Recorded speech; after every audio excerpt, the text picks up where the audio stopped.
बोलो जयकारा बोल मेरे श्री गुरु महाराज की जय। सभी गुरुमुख प्रेमियों से सप्रेम जय सच्चिदानंद।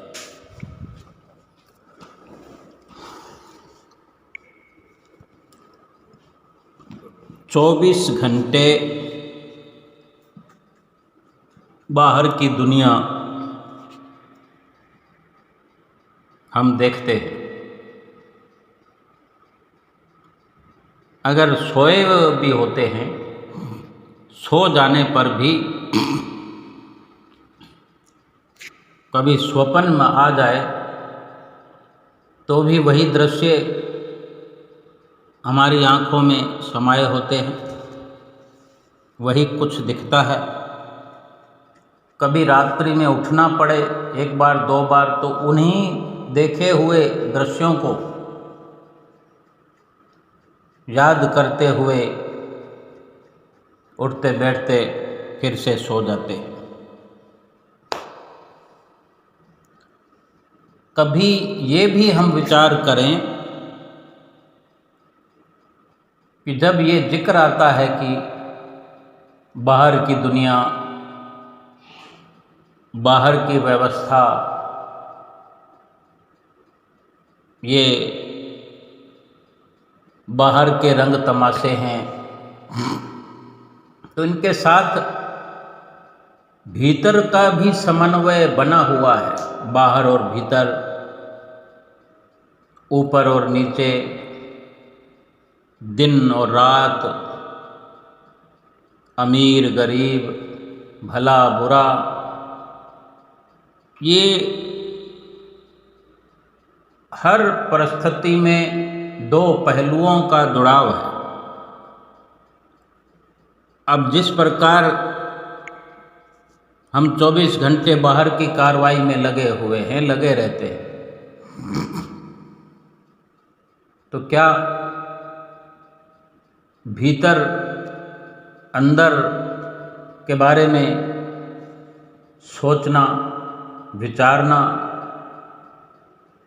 क्या हमारी जिम्मेदारी नहीं है? कोई ये मुश्किल कार्य नहीं है, लेकिन समझ में नहीं आता, या ऐसा भी कहा जा सकता है कि समझना चाहते नहीं। संतों महात्माओं से कभी मुलाकात हुआ करती है, या ग्रंथों शास्त्रों का स्वाध्याय करते हैं, या गीता रामायण को पढ़ते हैं, या कहीं बैठकर सुना करते हैं, तो अवश्य ही वहाँ अंदर की दुनिया के बारे में, अंदरूनी विचारों के बारे में, अंदर के भाव, अंदर के विचार, अंदर की सोच, इस प्रकार का जिक्र होता ही है, अधिक होता है, और केवल यही होता है।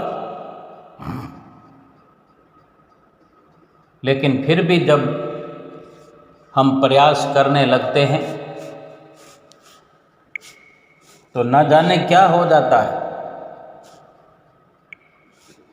इस प्रकार की जब वार्ता चल रही होती है, चर्चा चल रही होती है, तो सुनते सुनते ही नींद आ जाती है।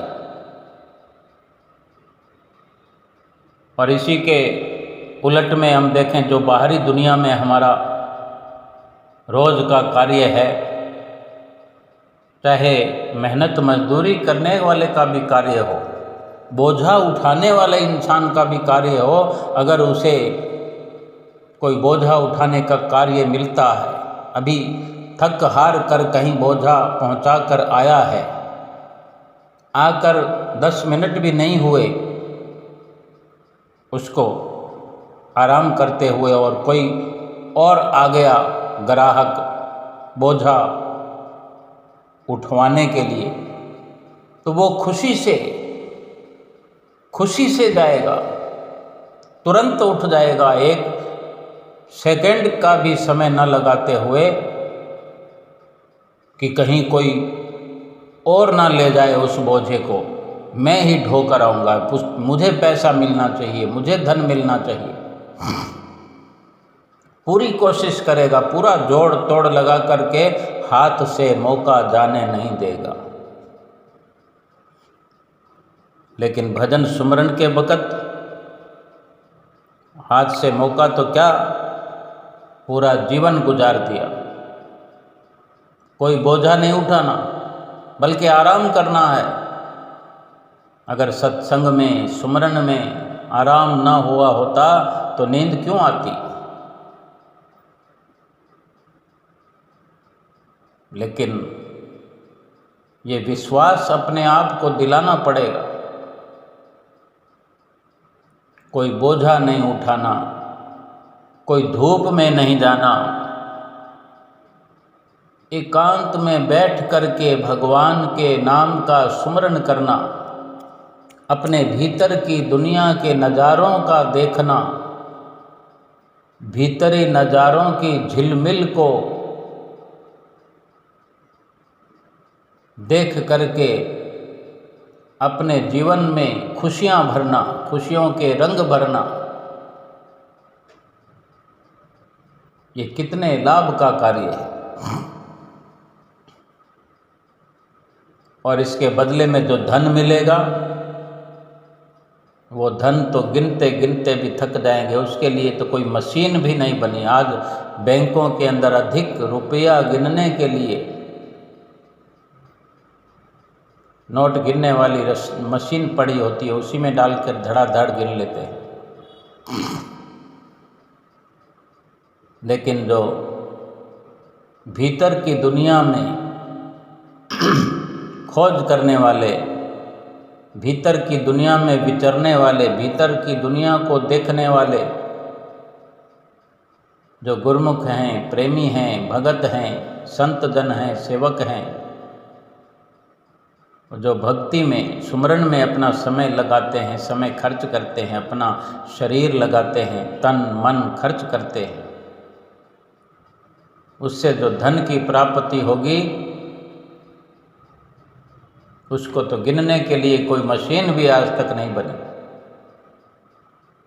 उसको केवल वक़्त के संत सतगुरु ही गिन सकते हैं और वो तरीका हमें भी बता सकते हैं।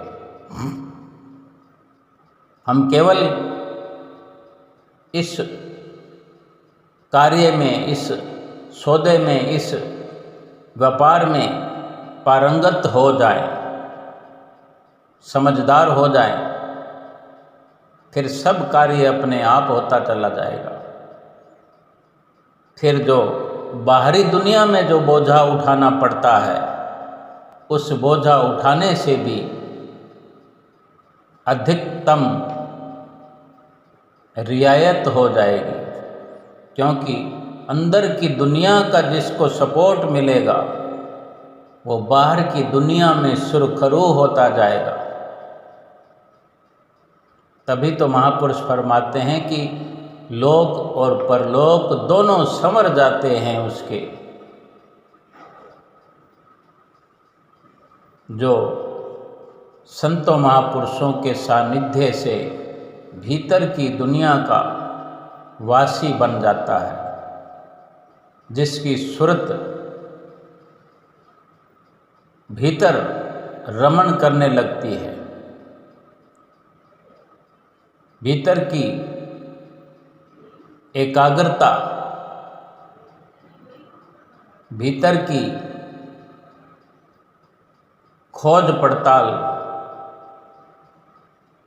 वहाँ सब सत्य मार्ग पर चलने के ही दृश्य, नज़ारे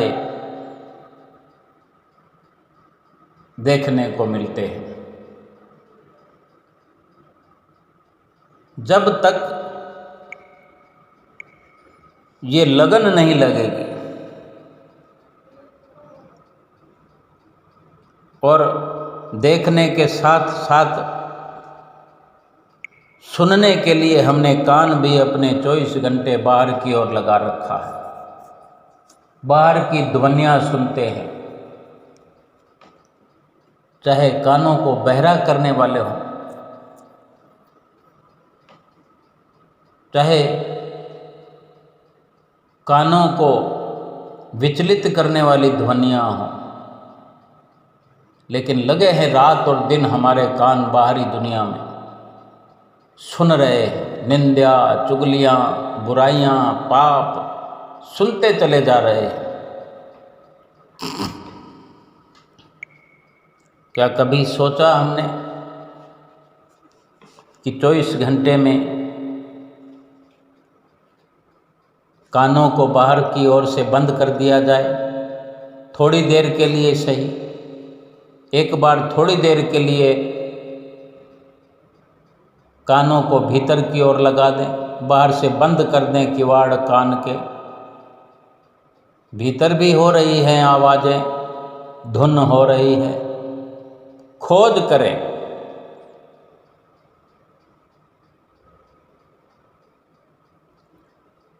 कानों से भीतर ही भीतर होने वाला शब्द सुनने का प्रयास करें। कान ऐसे पवित्र हो जाएंगे कि फिर बाहर की ये जितने भी चपलता है, ये निंदा, चुगलियाँ, बुराइयाँ फिर नहीं सुहाया करेगी, फिर अच्छा नहीं लगेगा। बार बार अंदर की ओर ये कान भी और मन भी सुरती का बार बार अंदर की ओर झुकाव होता चला जाएगा।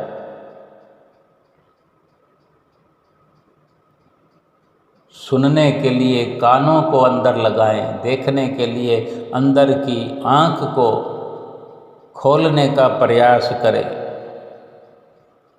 शुरुआत तो आँखों से ही बेशक होनी चाहिए और हुआ करती है, क्योंकि ये आँख जो है बड़ी महत्वपूर्ण इस शरीर की जैसे एक अहम इंद्रिय है। बाहर का जितना भी नक्शा है आँखों के द्वारा अंदर प्रवेश करता है, और जब जब अंदर की खोज में, अंदर नज़ारों को देखने की उमंग में जब बैठना पड़ता है तो बाहर से आँखें बंद हो जाती है। आँखें बंद करने से आँखों को विश्राम मिलता है। आँखों को विश्राम के साथ साथ एक अंदरूनी आँख का भी सपोर्ट मिलता है। इन दो आँखों के साथ जब एक और आँख का सहयोग हो जाएगा तो बाहरी आँखों की भी चमक पहले से कहीं अधिक तेज हो जाएगी, और जो भीतर के नज़ारे देखने का अवसर प्राप्त होगा उसका तो हिसाब लगाने का भी कोई शुमार नहीं है। और बाहरी जो झूठे नज़ारे हैं, झूठे दृश्य हैं, झूठे ये रंग तमाशे हैं, ये सब देख देख कर अंतःकरण मलिन हो चुका है। पहले से ही ये जीव इस दुनिया में आया है तो बहुत सारी मलिनता लेकर आया है, और यहाँ आकर भी माया के रंग तमाशे देख देख कर आँखों के द्वारा अपने भीतर अंतःकरण को और पहले से कहीं अधिक मलिन कर लिया है। अगर इस प्रकार संतों महापुरुषों के कहे अनुसार, उनके वचन के अनुसार जब इस प्रकार भीतर की ओर खोज करने पर ये लाभ प्राप्त होने लगेगा, वास्तव में भीतर की मलिनता धीरे धीरे धीरे धीरे सब साफ हो जाएगी, अंतःकरण शुद्ध हो जाएगा, सारी मलिनता धुल जाएगी। क्योंकि भीतर जो प्रभु के नाम से सुरती जुड़ेगी, नाम के साथ सुरती जुड़कर शब्द की धुन को सुनते हुए जो पहले से कानों के द्वारा बाहरी दुनिया से निंदा, चुगली और बुराइयां, पापाचरण के नाना प्रकार के शब्दों को सुन सुनकर जो अंतःकरण मलिन हुआ, वो भीतर की धुन, शब्द की धुन सुन सुन कर के अंतःकरण का पूरा वातावरण साफ सुथरा स्वच्छ हो जाएगा। और फिर इस प्रकार जो भीतर की आवाज़ शब्द की सुनाई पड़ेगी, ऐसा लगेगा कि जिस आनंद को हम बाहर की निंदा चुगली में ढूंढते फिरते थे, बाहर के रंग तमाशों में हम ढूंढते फिरते थे, वो आनंद तो भीतर भरा हुआ है। संगीत बज रहे हैं, भीतर से फिर अपनी सुरती को बाहर मुखी करने का दिल ही नहीं करेगा। जी चाहेगा कि बार बार भीतर की ओर सुरती को लगाते हुए भीतर के रंग तमाशे ही देखता रहूं, क्योंकि भीतर के अपने ही रंग है। एक चमत्कार सा हो उठेगा। जिस प्रकार ये अवसर प्राप्त हुआ नहीं कि बाहर से रिश्ता खत्म, बाहर की लालसा खत्म, बाहर का लोभ खत्म, इच्छाएं खत्म, कामनाएं खत्म, सब कुछ बाहर का खत्म। कमाई तो करेंगे लेकिन कमाई की इच्छा नहीं रहेगी, खर्च करेंगे लेकिन खर्च की इच्छा नहीं है। जहाँ पर जो कर्तव्य मात्र कर्तव्य कर्म करते चले जाएंगे और आगे बढ़ते चले जाएंगे, और रात और दिन भीतर ही भीतर, भीतर ही भीतर नाम से जुड़ते हुए उस नामी से, उस परमात्मा से जिसने नाम की बख्शिश की है, ये नाम जो है फिर उस नामी से हमें मिला देगा, घट में ही उस परमेश्वर के दर्शन करा देगा। एक दिन अवश्य आएगा और ये स्वर्णिम लाभ हो जाएगा, हमारे जीवन में प्रकाश हो जाएगा। बाहर के रंग सब फीके पड़ जाएंगे, खाना खाएंगे लेकिन किसी रस भोग की इच्छा नहीं रहेगी। सब कुछ बाहर का वैसे ही होता रहेगा, लेकिन इच्छाएं, कामनाएं सब समाप्त हो जाएगी। क्यों?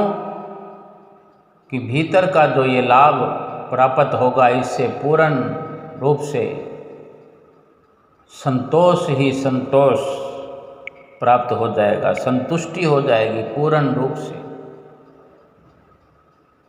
क्यों? सतगुरु से मिलन होना शुरू हो जाएगा, सतगुरु का मिलन होते होते सतगुरु की प्राप्ति हो जाएगी। आनंद भयो मेरी माँ सतगुरु में पायो। इस प्रकार बार बार शुक्राना सतगुरु का, बार बार शुक्राना परमपिता परमेश्वर का गाते हुए हम खुशियों के गीत गाते हुए आनंद की अनुभूति करने लगेंगे। आनंद ही आनंद हो जाएगा।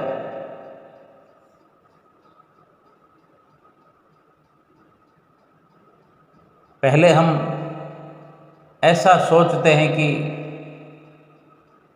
क्या रखा है अंदर में, कैसे जाया जाएगा, कैसे मुमकिन है। लेकिन जिस दिन विश्वास हमें हो जाता है कि अगर कहा जा रहा है, संतों महापुरुषों की ओर से समझाया जा रहा है, बार बार जिक्र किया जा रहा है, तो कुछ ना कुछ अवश्य है। और फिर जब हम आँखों के द्वारा पहले शुरुआत करते हैं, बाहरी आँखों को बंद करते हैं, भीतर की ओर झांकना शुरू करते हैं, बेशक अंधेरा ही अंधेरा छाया हुआ है, लेकिन लगातार प्रयास सतगुरु के आशीर्वाद से लगातार उस अंधेरे में डुबकी लगाते हुए, अंधेरे के अंदर गोता लगाते हुए धीरे धीरे धीरे अंधेरा छटने लगता है।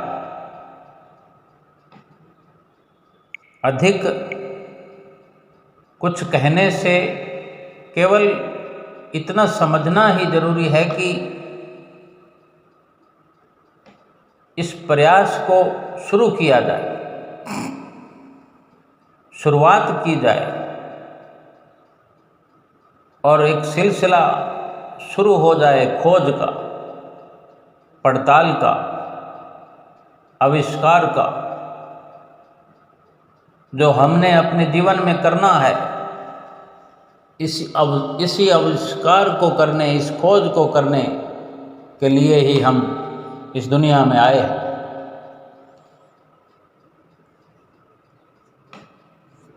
इस कार्य को अभी शुरू करना है, बाहरी आँखों को बंद करते हुए भीतर की आँख से जुड़ाव करना, भीतर के वातावरण को अपने मुताबिक बनाना, क्योंकि असल घर तो भीतर ही है। असली घर तो अंतःकरण है, जहाँ हमारा मालिक रहता है। इस शरीर मकान है। इस शरीर में रहने वाला जीव आत्मा जो है वो इस शरीर का मालिक है। हम गलतियां तो तब करते हैं जब हम केवल शरीर को ही सब कुछ समझते हैं। इससे ऊपर तो हम बढ़ना ही नहीं चाहते। लेकिन संतों महापुरुषों की वाणियों पर जब विश्वास हो जाता है और फिर उनके विश्वास की कद्र करते हुए एक खोज करते हुए, खोज के नज़रिए से कि चलो देखते हैं महापुरुषों की जो आज्ञा है उस प्रकार भीतर की खोज करते हैं। और इस प्रकार कभी भी भूल कर भी पीछे हटने का ख्याल भी हम नहीं करते, आगे बढ़ते जाते हैं। फिर वो अंधेरा कहीं पीछे रह जाता है, फिर वो अंधेरा बस छट जाता है। अंधेरा जहाँ भी रहा है, जहाँ भी अंधेरा आता है उसको छटना पड़ता है, जाना पड़ता है उसको। अंधेरा तब तक ही रहता है जब प्रकाश की किरण उदय नहीं होती। हमारे भीतर का भी अंधेरा तब तक ही दिखाई पड़ता है, तब तक ही वो डेरा जमा कर रह सकता है जब तक हम भीतर प्रकाश की किरण को पैदा नहीं कर लेते। और जब हम प्रयास शुरू कर देंगे, अभी शुरुआत कर देते हैं, आज ही शुरुआत कर देते हैं, और आज ही अभी ही शुरुआत करनी चाहिए। जहाँ अंधेरा है वहाँ पर प्रकाश की व्यवस्था होनी ही चाहिए। ये हमारा भीतर और बाहर दोनों तरफ से अधिकार है। अंधकार में रहना कैसे मुमकिन हो सकता है? जैसे बाहरी प्रकाश की ज़रूरत है, वैसे ही भीतर के प्रकाश की ज़रूरत है। और जबकि बाहरी सारी व्यवस्था नाशवान है, क्षणभंगुर है, और भीतरी व्यवस्था सब की सब एक मुकाम हासिल कराने वाली है कि भीतर हमारा प्रभु परमेश्वर बसता है, उससे मुलाकात ज़रूरी है, उससे कुछ बात ज़रूरी है, वार्तालाप ज़रूरी है, उसका दीदार ज़रूरी है। तो सर्वप्रथम भीतर का प्रकाश ज़रूरी है। और इस तरक्की के लिए, इस लाभ के लिए केवल ज़रूरत है अभ्यास की। जब आंखें बंद होती हैं तो एक विश्वास होना चाहिए कि जो अंधेरा सामने प्रकट हुआ है तो प्रकाश भी इस अंधेरे के पीछे छिपा हुआ है। अंधेरे को हमने चीरना है, अंधेरे को काटना है, अंधेरे को बांटना है, अंधेरे में बने रहना है। प्रकाश इसी अंधेरे से निकल करके अवश्य 100% सामने आएगा। और इसी अंधेरे में प्रकाश होने पर हमारा परम पिता परमेश्वर हमें अपने सुंदर दीदार से लाभान्वित करेगा। बिल्कुल आनंद से भरपूर करते हुए हमारे जीवन के लक्ष्य की ओर हमें आगे बढ़ाते हुए